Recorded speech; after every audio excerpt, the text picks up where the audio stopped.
know there's all this talk about what's going on with COVID-19, so I'll just present my thoughts and then get on with our message, being that it's on so many people's minds. I'm not meaning to get into any conspiracies, but I have some thoughts. I believe they are making this far worse than it truly is. I believe COVID-19 is being used to justify giving all these powers to the government over us. They've by force shut down places of worship over 50 people, etc. So we're being, I believe we're being deceived by others. I think of what Jesus told the disciples about the sign of his coming and of the end of the world in Matthew 24. Take heed that no man deceive you, Matthew 24:4. This is preparing us for the coming of the false Christs and of the abomination of desolation. Ye therefore shall see the abomination of desolation, Matthew 24:15. For many shall come in my name, saying, I am Christ, and shall deceive many, Matthew 24:5. For there shall arise false Christs and false prophets, they shall deceive the elect, Matthew 24:24. So I believe we need to be ready. Therefore be ye ready, for in such an hour as ye think not, the Son of Man cometh. Matthew 24:44. Then shall the Lord return to remove the elect from his earth, and he shall send his angels with a great sound of the trumpet, and they shall gather together his elect from the four winds, from one end of heaven to the other. Matthew 24:31. So I know I'll be listening to the Eric John Phelps show, if he will be on this week, to listen for anything regarding the Jesuits having a part in all this. I know I see the leaders of national governments all working together in all this to bring us closer to a one world government and religion. Remember, the Vatican has two keys. One, the spiritual power, and the other, the temporal power. So I saw that, I see that if the Vatican or Jesuits and or Pope are behind this, then this is one reason why we need to refuse to go along with it. We need to throw out the Jesuits from our nation first, because as we all know what happened to JFK when he refused to go along. Okay, so the name of this message is the fourth day, Reasons for Lights in the Firmament of the Heaven, Lies and Truth. So we're reading, we read Genesis 1:14 to 19. Genesis 1:14 to 19. It reads, And God said, Let there be lights in the firmament of the heaven, to divide the day from the night, and let them be for signs, and for seasons, and for days and years. And let them be for lights in the firmament of the heaven, to give light upon the earth, and it was so. And God made two great lights, the greater light to rule the day, and the lesser light to rule the night. He made the stars also. And God set them in the firmament of the heaven to give light upon the earth, and to rule over the day and over the night, and to divide the light from the darkness. And God saw that it was good. And the evening and the morning were the fourth day. Reasons for lights in the firmament of the heaven. There are lights in the firmament of the heaven because God said so. And also, for these reasons, they are, 1, to divide the day from the night, or in the Hebrew, between the day and between the night. Genesis 1:14. 2, to be for signs, and for seasons, and for days and years. Genesis 1:14. 3, to be for lights in the firmament of the heaven, to give light upon the earth. Genesis 1:15. God made two great lights, or in 4, God made two great lights. 1, the greater light to rule the day, and 2, the lesser light to rule the night. Genesis 1:16. We read Jeremiah 31:35. Jeremiah 31:35.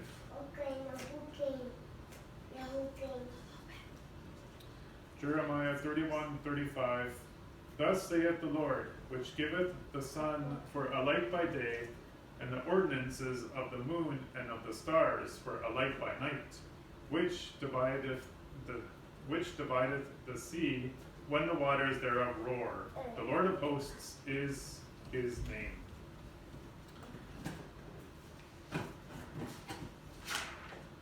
To divide the day from the night. We know that the sun is the greater light that gives us light during the day, and the moon the lesser light to give us light during the night. We know that the sun both rises in the east and sets in the west. On the first day God said, "Let there be light." Genesis 1:3. Then God divided the light from the darkness. Genesis 1:4. Then God called the light day and the darkness night. Genesis 1:5. And then the evening and the morning were the first day. Genesis 1:5. I read from a book, Terra, Firma, the earth, not a planet, proved from scripture, reason, and facts, in italics, by David Wardlaw Scott. The author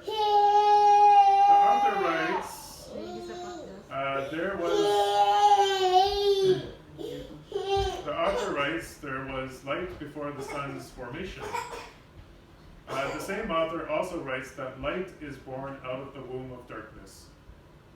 And then writes in another place, light sprang out of the darkness. The author then concludes that as light comes out of the darkness, it proves that darkness must be a substance. We read what John Calvin's thoughts are about the sun.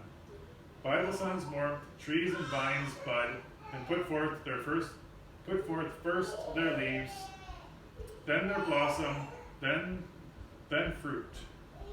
And the Lord, that he might claim the entire glory of these things as his own, was pleased that the light should exist, and that the earth should be replenished with all kinds of herbs and fruits before he created the sun. No pious man, therefore, will make the sun either the necessary or principal cause of those things which existed before the creation of the sun, but only the instrument which God employs, because he so pleases.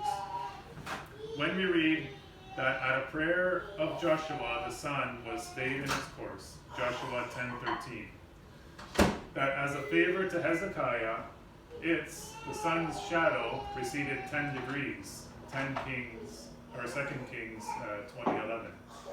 By these miracles, God declared that the sun does not daily rise and set by a blind instinct of nature, but is governed by him in the sun's course.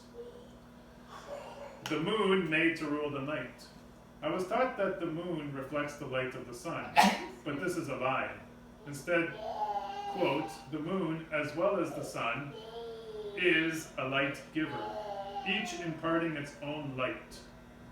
So that's from Terra Firma by David Wardlaw Scott again on page 151, for anybody who wants to look that up.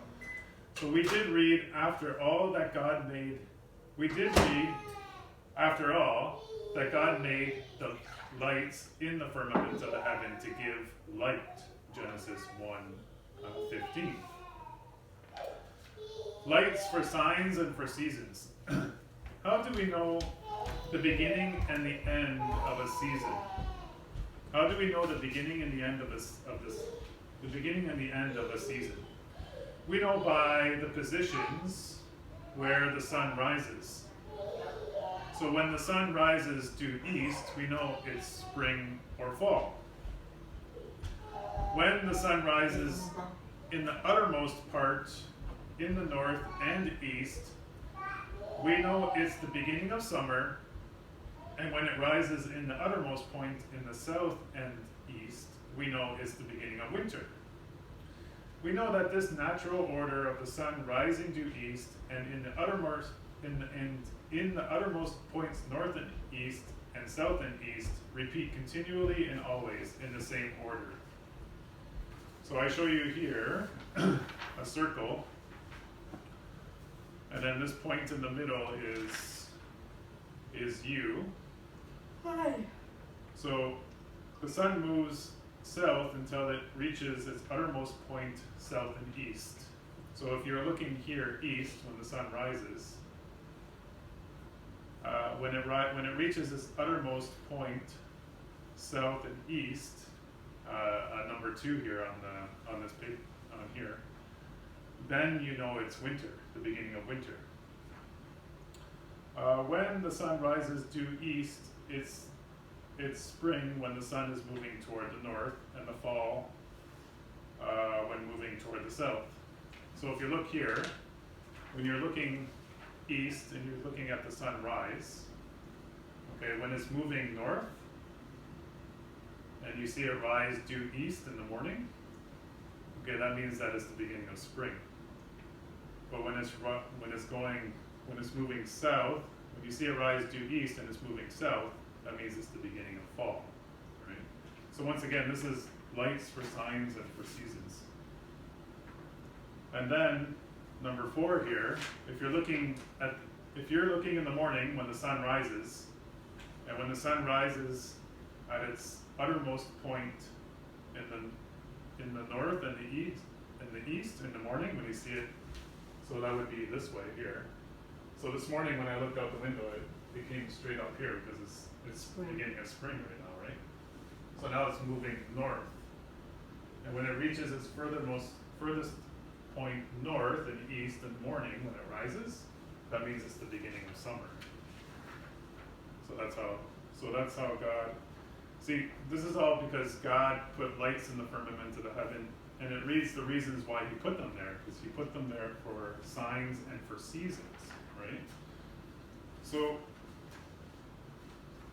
they're there for the seasons. But for we read, while the earth remaineth, seed time and harvest, and cold and heat, and summer and winter, and day and night shall not cease. Genesis 8:22. So what causes the seasons? The seasons are caused by the sun moving in a circle around the heavens while the earth doesn't move. That's right. I said that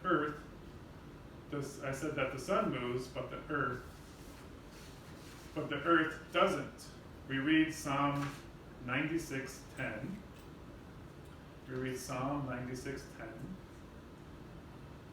Psalm 96:10 reads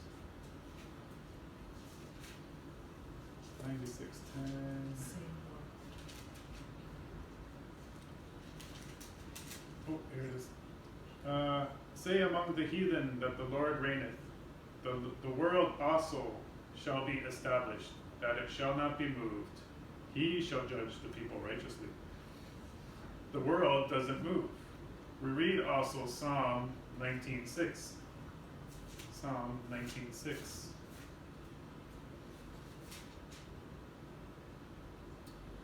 Which reads, his going forth is from the end of the heaven, and his circuit unto the ends of it. And there is nothing hid from the heat thereof. The sun moves. I read from a book whose title is Terra, Firma, the earth not a planet, proved from scripture, reason, and fact, in italics by David Wardlaw Scott. The author writes, the sun daily travels round the world in an inner and outer circle for 6 months alternately. Alternately means one after another, or by turns. And that's from Collins Pocket Reference Dictionary, Canadian edition by Harper. Collins, Publishers, 1989, page 12. As it advances and recedes towards the northern center. So I show you a circle here. I show you a circle, which is the earth, and with a point in the middle here, to see what is meant by the northern center. Okay, so this is what is meant by the northern center when the author writes that. Are produced various changes in the length of each day and night, morning and evening, twilight, and different seasons of the year. Such was God's purpose when he first made the sun. And that's found on page 195 of his book. lights for days and years. I read from Terra, Firma again. The zodiac, or certain constellations, is that circle in the heavens through which the sun passes in its annual course, or, to speak more correctly, in 365 days, 5 hours, 48 minutes, and 48 seconds. And that's actually found on page 195 of this book. So we know that God created the lights and the firmament of the heaven to know the days and years. So how do we know what a day is and what a year is from Scripture? In the days of creation, the first day was evening and morning. Then what is evening and morning? We read 2 Samuel 23:4. And he shall be as the light of the morning when the sun riseth. So the sun rises in the morning. Judges 9:33. And it shall be that in the morning, as soon as the sun is up, right? So in the morning the sun comes up. As for the evening, we read Judges 19:9. Judges 19:9.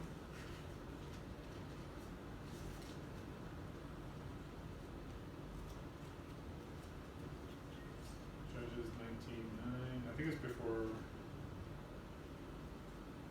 Or is it after Joshua?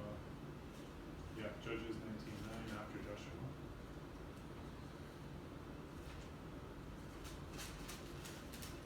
So Judges 19:9 reads, And when the man rose up to depart, he and his concubine, and his servant, his father-in-law, the damsel's father, said unto him, Behold, now the day draweth toward evening. I pray you tarry all night. Behold, the day groweth to an end. Lodge here, that thine heart may be merry.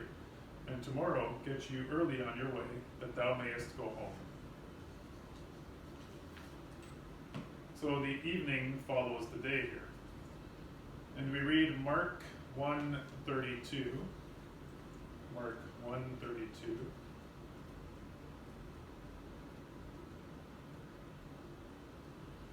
Mark 1:32.